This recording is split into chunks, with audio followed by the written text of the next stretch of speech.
Hello and welcome, everybody out there in Union Arena Land. We are joined today with Alex, who came in 8th overall at the Florida Regionals. Alex, thank you so much for taking the time to do this with me today. Thanks for having me. All right. So you made seemingly the correct decision in picking Purple Saito and bringing it up to Florida. Can you walk me through your thought process as to why you picked this deck, and was there another deck perhaps on your radar that you were kind of leaning towards, but at the end of the day you just locked in on Saito? I originally was wanting to play Bambi's, actually, Oh yeah. a while ago, but then we got Mustang, which can remove some blockers into the removal area. Then we got Kenshin, which was pushing things to the energy line. Not a lot of dead zombies in those matchups, Mm, so I kind of gave up on the idea of playing Bambi's pretty quickly. I'd been playing Renji Rush for basically since it came out. I was playtesting against Red Kenshin. I went 3-7, and it was like I can't have this bad of a matchup versus like the best deck in the format. right. Eventually settled on Saito, seeing how well it did in the previous regional. Okay, yeah. I mean that just about checks out.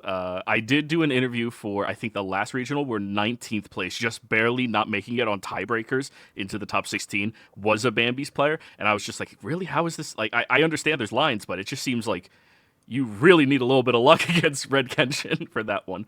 Against removal heavy decks, it's amazing, but everything else a little harder. So I think you probably made the right choice on that one. So your ratios look pretty much like the stock Kenshin list, right? The only thing that you have that's slightly different than many others is you are only at 3 of the 2-1 Kenshin and 1 of the 4-1 Saito. Can you walk me through your thought process as to why you have this specific ratio? You're splashing a fun of, as I like to call them. Yeah, so we kind of started off with the stock list, but I wanted to lower the curve a little bit and add those Yumis. And the list is so tight that there really isn't a lot of wiggle room. So we ended up kind of cutting one of the 4-drop starter Saito. We felt we could go down one of the 2-drop Kenshin because it's good. We want to see it, but because it doesn't give that true energy right away, we felt it wasn't as I guess like necessary, to have the full 4 copies. Yeah, and in a list like this, you get to walk away with 43 triggers, which is just better than 42. So I do like that. I like triggers a lot in this game. So looking at this, the deck seems very solid, very strong. I mean, obviously, it was a huge contender in our format. I believe it was 10 of the top 32 decks, something like that. So Yeah, definitely 6 of the top 16. yeah, it was a lot. So with all of this, what did your day look like? What matches were you running into as you were climbing through, and how did they end up working? Like, how did they work out for you? Yeah, it was a fairly diverse field. I played against all unique decks in the first 6 rounds, and then in the final 2 rounds, faced both against Red Kenshin. So kind of, I guess, rattling through them here. Round one was Mustang. Mm, Round two, Nikkei counters. Round two was the round that I had lost. The I was a little less familiar with the deck, or with the Nikkei deck, and there was a turn that took so long that I kind of fell out of my like flow state, mm. and went on autopilot. I got hit for damage two, flipped over some triggers, and raided the 4-cost Saito when I knew what the top 2 cards of my deck were, and uh, just kind of threw away that plan that I originally had, and then it just went downhill from there. But kind of got back in the game. Round three against Gawain. wow. Uh, Round four, Red Kenshin.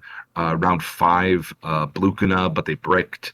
Round six, Kikaru, and then 7 and 8, which were the most fun and intense matches that I had had all weekend. Every decision mattered. If either of us had made, even a minor misstep, it would have like blown the game out of the water.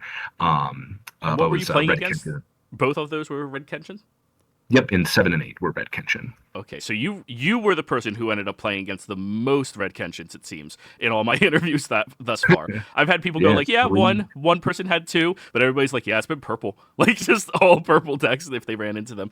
Out of all of those matches that you ran into, did any of them feel like you had to earn that win a lot harder against them. Like you were fighting an uphill battle that you just weren't well positioned in order to beat.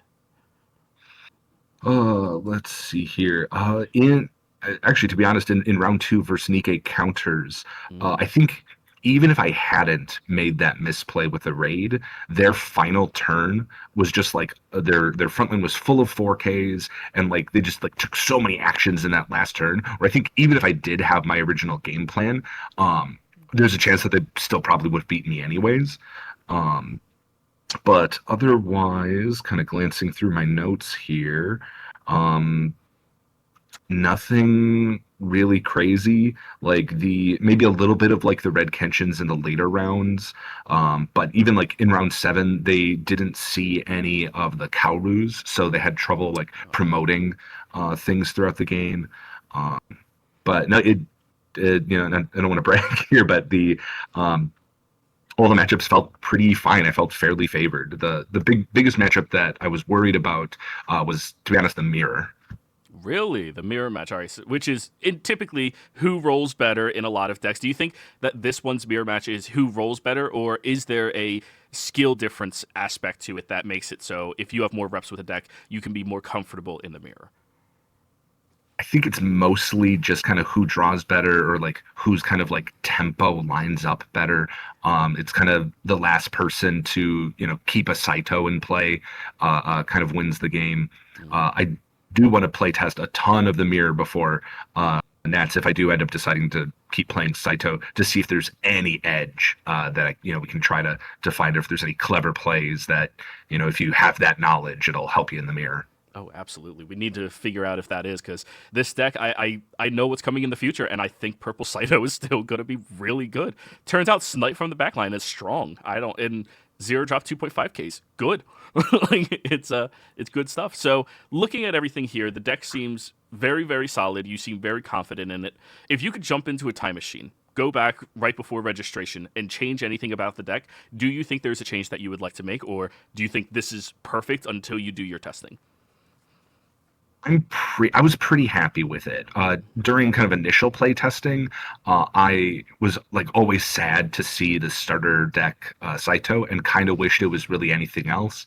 I know Will addressed it in his video Mm-hmm. about it being a raid base is nice. And it kind of grew on me during the event. Like I didn't feel the kind of disgust that I felt towards seeing it during the weekend that I had in testing. So I think I might try to keep him around, but maybe the only thing I would do is try to get in that fourth two drop Kenshin. Um, just to make it a little bit easier to hit that six energy mark. Okay, so there's one last thing I would like to go over. The next big event that we are getting, other than the LCQ, which most of us aren't worried about that because you're already in Natties and you can't register apparently, um, is Natties itself. So you know what's coming, I assume. We're going to have SAO Volume 2. We're going to have Evangelion. We're going to have Demon Slayer Volume 2. Do you think that this deck is going to continue being as powerful as it is into that meta? Or are you perhaps thinking that you need to do some testing with something else that may warp your decision making on what deck to take? I was glancing through the kind of just the card lists. I hadn't really been looking at like completed deck lists yet, or if anyone had thrown decks together. But at a glance, nothing really scares me in any of the upcoming sets. Like yeah, there's those like I think two seven drops in like red and purple in Evangelion, but like those aren't. I don't think they're that meaningfully different from like a Lancelot Aircav Mm. or I don't know like a Karapika or any of the other kind of big high energy cards that we already have in the format. But I do want to look at kind of I guess either completed decks, try throwing some decks together, really get a feel for those matchups. But yeah, at a glance, I'm not too worried at the moment. Okay, well, sounds very confident. We love to see that on all of this. Congratulations yet again for such an amazing performance and being able to take Saito and will clearly understand it very, very well. Do you want to shout yourself out a little bit? Let everyone know who Yeah, you are? I'm the owner of Warp Storm Games and Lounge, or one of the owners of Warp Storm Games and Lounge here in Greenfield, Wisconsin. So if anyone's ever in the Milwaukee area, please stop by and say hi. Yeah, and you should be able to find their storefront page down in the description below. So don't forget to like, comment, subscribe, and we'll see you in the next one. Goodbye.